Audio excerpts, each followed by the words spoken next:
Ok, Amen, mes bien-aimés, que le Seigneur bénisse sa parole et bénisse ce moment. Aujourd'hui, nous allons parler, impliquons-nous personnellement en faveur des autres. S'impliquer personnellement en faveur des autres, c'est ce que la parole de Dieu nous demande ce matin. Avant de commencer, nous prions. Éternel notre Dieu, Seigneur, nous venons devant de toi pour te dire merci. Merci Seigneur pour ce matin, pour ce culte. Merci Seigneur pour la vie de chacun de nous. Nous te présentons ce moment de ta parole où nous te supplions Seigneur de nous parler, de diriger, de nous guider dans le nom puissant de Jésus. Seigneur, je te supplie, oh Dieu, que tu agisses sa force ce matin dans le nom de Jésus. Amen. Aujourd'hui, notre lecture va se retrouver dans le livre de Matthieu, 35 à 45. 35 à 45. Je lis la parole de Dieu. Car j'ai eu faim et vous m'avez donné à manger. J'ai eu soif et vous m'avez donné à boire. J'étais étranger et vous m'avez accueilli. J'étais nu et vous m'avez vêtu. J'étais malade et vous m'avez visité. J'étais en prison et vous êtes venus vers moi. Les justes lui répondront, Seigneur, quand t'avons-nous vu avoir faim et t'avons-nous donné à manger, ou avoir soif et t'avons-nous donné à boire? Quand t'avons-nous vu étranger et t'avons-nous accueilli, ou nu et t'avons-nous vêtu? Quand t'avons-nous vu malade ou en prison et sommes-nous allés vers toi? Et le roi leur répondra, je vous le dis en vérité, toutes les fois que vous avez fait ces choses à l'un de ces plus petits de mes frères, c'est à moi que vous les avez faites. Ensuite, il dira à ceux qui seront à sa gauche, retirez-vous de moi, maudits, allez dans le feu éternel qui a été préparé pour le diable et pour ses anges. Car j'ai eu faim et vous ne m'avez pas donné à manger, j'ai eu soif et vous ne m'avez pas donné à boire. J'étais étranger et vous ne m'avez pas accueilli, j'étais nu et vous ne m'avez pas vêtu. J'étais malade et en prison et vous ne m'avez pas visité.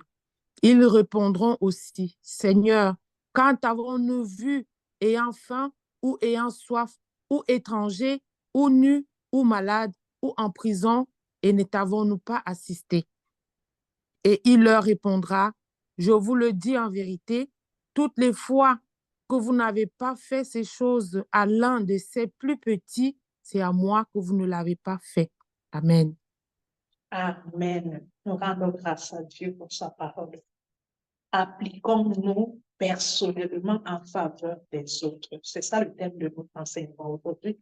Ici, le Seigneur nous parle de l'esprit, il nous parle de l'attitude de partage, d'apprendre à faire le bien aux autres, apprendre à aider et autres. Ici, nous voyons bien, Seigneur, les deux différents modes d'y agir. Il y a ceux qui le font et ceux qui ne le font pas. Et ici, le Seigneur ne vient pas nous dire de faire seulement à ceux que nous connaissons, mais de faire à tout le monde. Ça veut dire que Dieu se retrouve en tout le monde. C'est pourquoi nous retrouvons la parole qui nous dit aime ton prochain comme toi. Aimer ton prochain, ce n'est pas seulement celui que tu connais ou celui qui est de ta famille, mais c'est tout le monde. Aujourd'hui, en tant qu'être humain ou en tant qu'enfant de Dieu sur la terre, et on est devenu dans un esprit de chicheté physique, chicheté spirituelle et autres. Beaucoup de personnes aujourd'hui n'ont pas l'habilité d'aider, n'ont pas l'habilité de donner, n'ont pas l'habilité d'investir pour les autres. Ça veut dire qu'ils sont prêts à tout investir pour eux, ils sont prêts à tout penser pour eux, ils sont prêts à tout pour eux, mais ils ne sont pas prêts à le faire pour les autres. Il y a beaucoup de personnes aujourd'hui, quand il a une situation, il a un problème et autres, il veut qu'on l'apporte de l'aide, mais lui, il ne va jamais apporter des autres de l'aide. Ou par moment, quand quelqu'un vient lui dire, ma soeur, vraiment, comme tu vois là, je suis malade ou j'ai faim, et de dire que ma soeur, voici un plat de nourriture, ou bien je vais t'accompagner à l'hôpital, je t'aiderai à payer peut-être la facture. Tu vas dire à ta soeur que non, il faut venir, on va prier. Et ça finit. Les chrétiens se sont habitués tellement dans cette attitude où ils ont mis tout dans la prière et ils ne veulent pas faire la faveur aux bien-aimés. Aujourd'hui, vraiment, j'aimerais vous parler. La prière, c'est bien, mais faire la faveur vers les autres, c'est mieux. penser aux autres. Beaucoup de personnes ne sont pas bénies aujourd'hui parce qu'ils n'ont pas des actes de faveur. Ils n'ont pas cette faveur. Ils ne savent pas penser aux autres. Ils ne savent pas s'inquiéter pour les autres. Ils ne savent pas apporter leur aide aux autres. Ils veulent apporter à l'aide à Jésus. Alors qu'il y a le frère qui est la représentation de Jésus autour d'eux, ils n'apportent pas l'aide. Jésus dit que nous avons créé l'homme à notre image, à notre ressemblance. Nous devons savoir que notre prochain est la ressemblance de Christ. Et ce prochain que nous avons, nous devons lui faire du bien.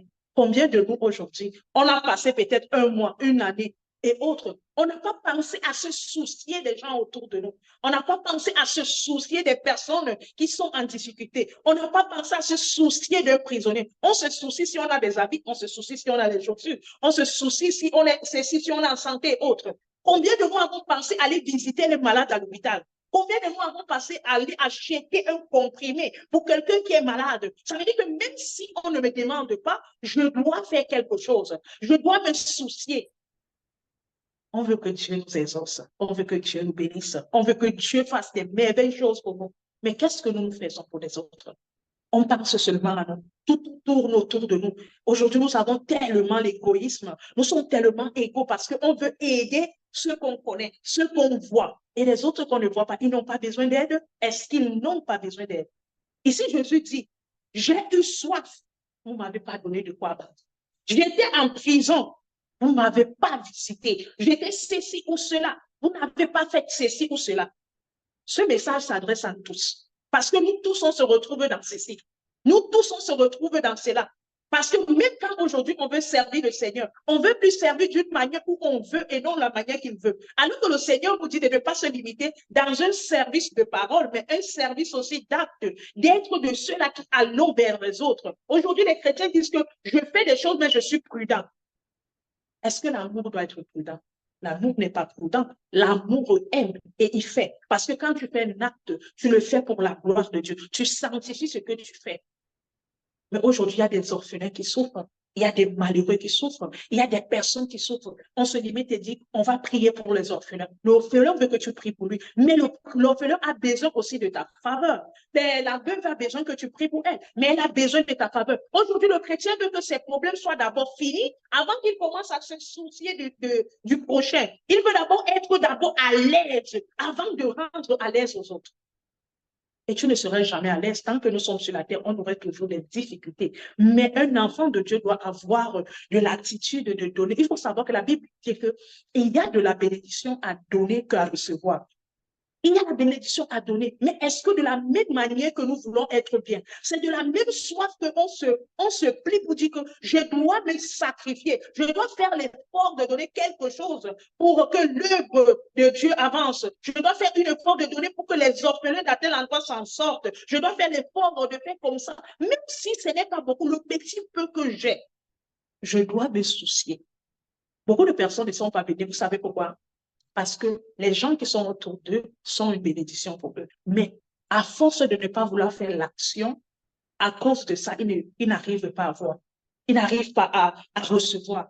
On n'arrive pas le plus souvent à beaucoup recevoir parce que nous-mêmes, on n'est pas de ceux-là qui sont des hommes et des femmes qui donnent.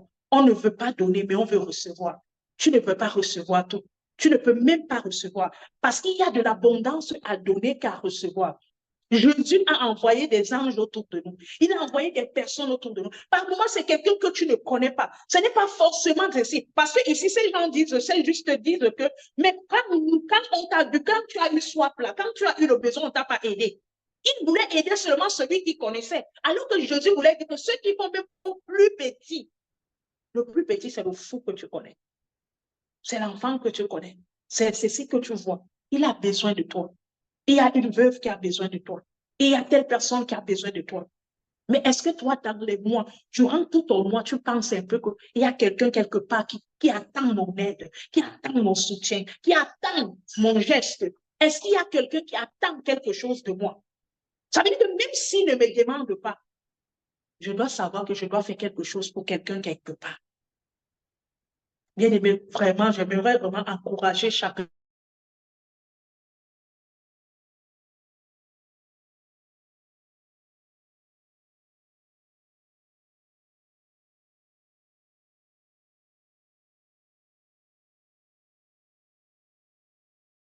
devons penser aussi au bien-être des autres. De la même manière que nous pensons à notre bien-être, de la même manière que nous pensons à notre bien-être, il faut que nous nous impliquons à la faveur. Je ne parle pas de faveur de prière, je parle de faveur d'acte. Beaucoup de nous se sont limités que je vais prier pour que ça va aller. Je vais prier, ça va passer. La personne n'est pas en train de voir besoin d'une prière. Il a besoin de ta faveur. Il a besoin d'un vêtement. Il a besoin d'une chaussure. Il a besoin de l'eau tiède. Il a besoin de ceci. Mais bien aimé, nous devons nous appliquer dans la faveur et avoir un esprit de partage. Avoir un esprit qui n'est pas en train de voir toujours le mal partout. Quand tu vas déjà faire une offrande à quelqu'un, tu commences à penser qu'on va me tuer, on va me faire ceci. Tu n'as pas de faveur dans ton cœur.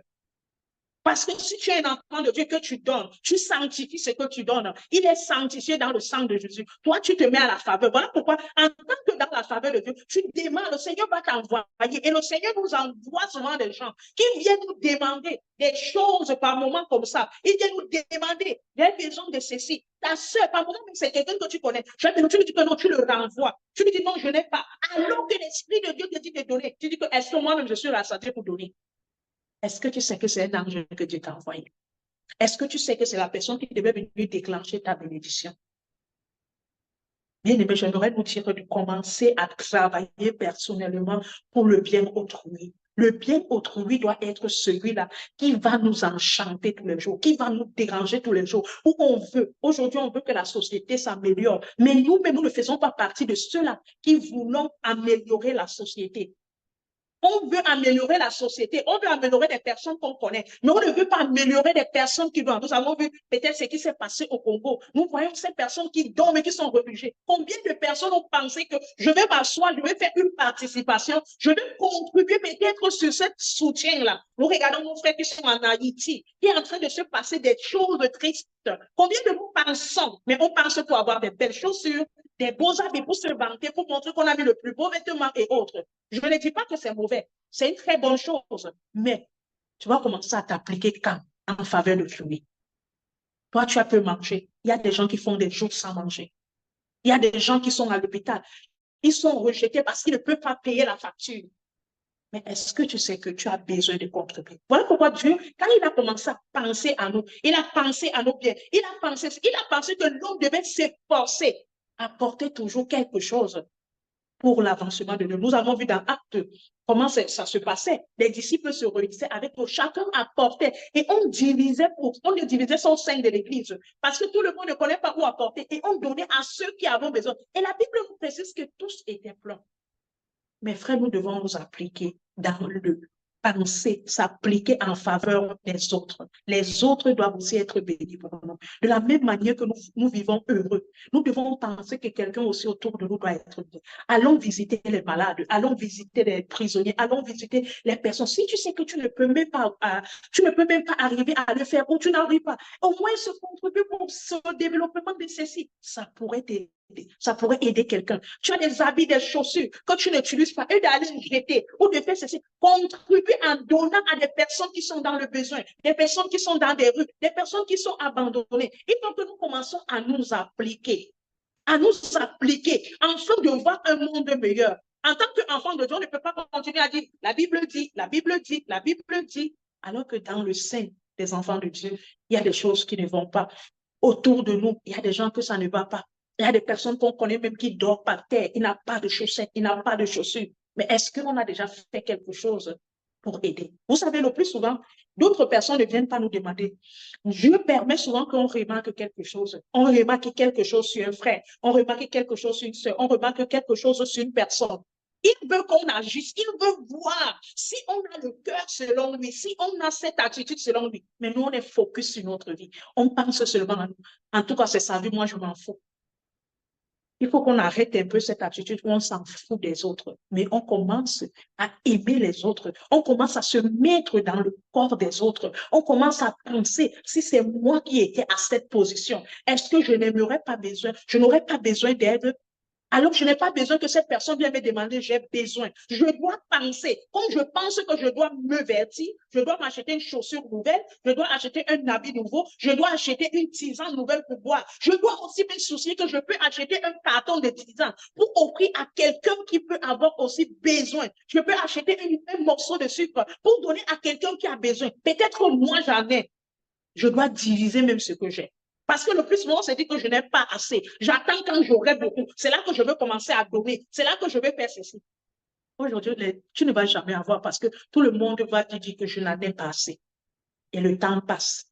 Le temps continue à passer. La personne à côté de toi périt. Et le jour qu'il meurt, tu viens au cimetière ou en son deuil, paix à son âme. C'était une bonne personne. C'était ceci. Il faut savoir que beaucoup de nous sont privés de bénédictions aujourd'hui parce que nous sommes chiches. Que ça soit dans l'œuvre de Dieu, que ça soit avec le prochain et autres, nous sommes chiches et nous voulons percevoir. Mais Dieu veut que nous donnons. Si nous donnons, c'est de là que nous percevons. Vous voyez? Mais l'habilité d'un enfant de Dieu, c'est comme Jésus. Jésus, sur la foule, il n'a jamais pris quelque chose, mais au contraire, il donnait à la foule. Nous allons remarquer que la plupart des passages de Jésus, il passait son temps à donner. Il passait son temps à donner. Il passait son temps à donner. Nous avons vu ce que les pierres ont fait et autres. Il passait le temps à donner. Mais toi, tu es un enfant de Dieu. Tu fais 1 mois, 2 mois, 3 mois. Tu ne sais pas donner. Tu ne sais pas soutenir quelqu'un. Tu ne sais même pas t'impliquer dans le problème de quelqu'un pour le voir, avoir un bon sourire. Ce qui t'implore, c'est tes problèmes, c'est ceci, c'est cela. Et tu es tranquille. Tu ne donnes pas pour l'œuvre de Dieu. Tu ne donnes pas à ton prochain. Tu ne donnes pas. Tu donnes seulement à toi. Vous savez, par moment, on ne sait pas, mais c'est de l'égoïsme spirituel. Les gens vont dire que pourquoi? Je n'ai pas. L'argent que je dois donner même à Dieu, c'est petit. Pourquoi je vais donner ça et moi, je vais faire comment? Et tu commences à réfléchir. Dieu aussi te regarde.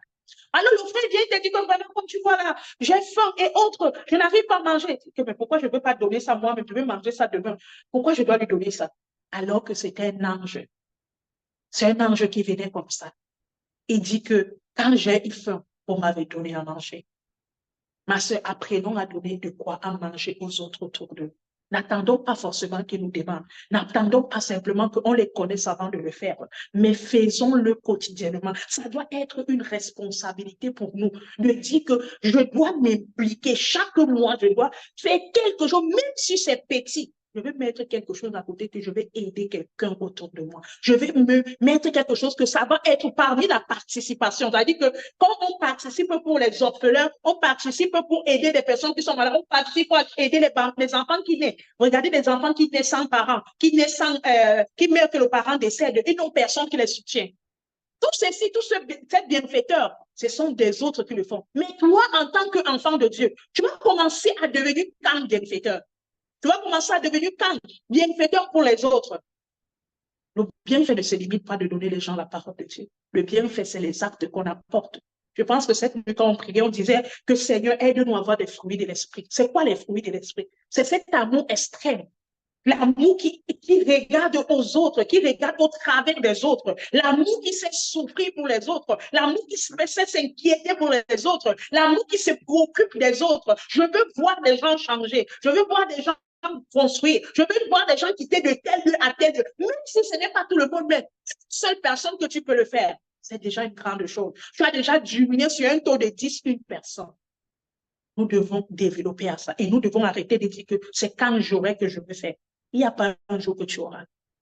Mais c'est à force de commencer à le faire. Même avec le petit peu. Tu peux donner le sourire à un enfant, à une veuve, à un orphelin, à un prisonnier, un malade à l'hôpital, un fou et autres. Apprenons à les visiter, apprenons à accueillir souvent même des personnes qui sont dans le besoin, parce que vous ne connaissez pas comment il peut être fait le lendemain. Nous avons vu les bienfaits de Tabitha. Tabitha, qui était cette femme dans la Bible, elle était dans les bienfaits. Mais quand elle est décédée, à cause de ce qu'elle faisait, à cause de ses actes, à cause de l'attitude qu'elle avait, tout le village était à deuil à cause de ses bienfaits. La Bible ne te dit pas qu'à cause de sa foi. La Bible ne te dit pas qu'à cause de ses jeûnes et de ses prières. Vous pensez que Tabitha elle était millionnaire. Vous pensez qu'elle était roi. Tabitha n'était pas tout ce que nous pensons. Tabitha était une personne ordinaire comme nous. Mais elle avait quelque chose de particulier, les bienfaits. Quand Pierre est arrivé là-bas pour prier, on lui présente les habits, les choses. Tabitha était les yeux des aveugles. Elle était les pieds des handicapés. Elle était les mains des personnes qui avaient des situations de mains. Elle était celle-là qui était là pour les autres. Est-ce que toi, tu es là pour toi seulement sur la terre ou pour les autres aussi? La plupart de fois, on est seulement sur la terre pour nous. Moi et ma famille, moi et ma famille, moi et ma famille. Voilà pourquoi beaucoup des enfants de Dieu ne sont pas bénis. Ils pensent trop à eux et non aux autres. Ils s'en foutent, ils sont devenus insensés des personnes qui sont autour d'eux. Imaginez-vous que si la personne est insensée même pour l'œuvre de Dieu, ça serait difficile pour lui d'être sensé pour aider son prochain. Il y a des chrétiens qui ne s'inquiètent pas. Je veux que l'œuvre de Dieu soit grande, mais qu'est-ce que tu fais pour la croissance de l'œuvre de Dieu? Je veux voir que la parole de Dieu soit apportée à tout le monde, mais tu fais quoi pour que cette parole soit partie? Tu n'as pas de faveur. Tu ne t'impliques pas pour ça. Tu as seulement la pensée, mais dans ta pensée, il n'y a pas des actes de ça pour faire quoi? C'est de la même chose que si tu n'as pas la pensée de ton frère, tu veux que les orphelins soient libérés, mais tu fais quoi pour un orphelin? As-tu déjà pris une responsabilité pour lui? As-tu déjà pensé? As-tu déjà pensé que même si je n'ai pas le plat de nourriture que j'ai, je divise tous les jours avec cet orphelin? Tu n'as jamais l'initiative. Tu as seulement la pensée. Et beaucoup de chrétiens sont restés dans ça, dans la pensée. Ils prient, ils sanctifient. Mais pour eux, ils veulent voir des actes. Ils veulent voir des solutions. Ils veulent voir des changements. Il faut que nous travaillions. Nous nous appliquons personnellement à commencer à être des hommes qui faisons des actes. Nous sommes des hommes des actes. Si nous voulons voir le monde s'améliorer, si nous voulons voir la société s'améliorer, si nous voulons voir la vie d'une veuve s'améliorer, d'un prisonnier, et nous devons passer dans les actes et non seulement dans la prière. Que le Seigneur nous bénisse et bénisse sa parole. Amen, amen, amen. Éternel Dieu Tout-Puissant, bon Père Céleste, nous te disons merci. Merci encore, Yahweh, pour ta parole, pour ta merveilleuse parole ce matin. Merci Seigneur parce que tu as encore utilisé ta servante Yahweh de pouvoir, Papa, nous rappeler, Père, ce que tu nous as dit dans la Sainte Bible, dans Matthieu, que à chaque fois que nous faisons à l'un de nos frères, c'est à toi. Papa, quand tu nous demandes, Yahweh, est-ce que quand j'étais en prison, vous m'avez rendu visite? Papa, c'est nos frères qui sont prisonniers, Papa. C'est nos frères qui sont malades, Yahweh, autour de nous. Que nous ne pensons même pas à eux, nous ne pensons qu'à nous-mêmes. Père, nous t'en supplions, Yahweh, que cette parole vienne encore nous révéler, Papa, ce que nous devons faire, Yahweh, en nos frères, Papa. Que nous devons nous soutenir les uns les autres. Que nous devons aimer nos frères comme nous-mêmes. Que nous ne devons pas voir nos frères comme quelqu'un à part, Yahweh, mais que nous devons le regarder du même regard que nous nous regardons, Père, nous t'en supplions. Donne-nous, Papa, la soif, Yahweh, d'aider, Papa, tous ceux-là qui sont autour de nous, tous ceux-là qui en ont besoin, Seigneur, tous ceux-là, Yahweh, qui ont vraiment besoin, Papa, qu'on leur vienne en aide. Ces orphelins, Papa, qu'on ne prie pas seulement pour eux, mais qu'on les vienne en aide physiquement, moralement et spirituellement. Père, nous t'en supplions, mets en nous la soif, Yahweh, de venir en tous ceux-là, Papa, qui sont dans le besoin, à tous ceux-là, Seigneur, qui souffrent, que nous souffrons avec ceux qui souffrent, que nous rigolons avec ceux qui rigolent et que nous soyons joyeux avec ceux qui sont. Père, nous t'en prions. Donne-nous cette soif au nom puissant de Jésus-Christ. Amen.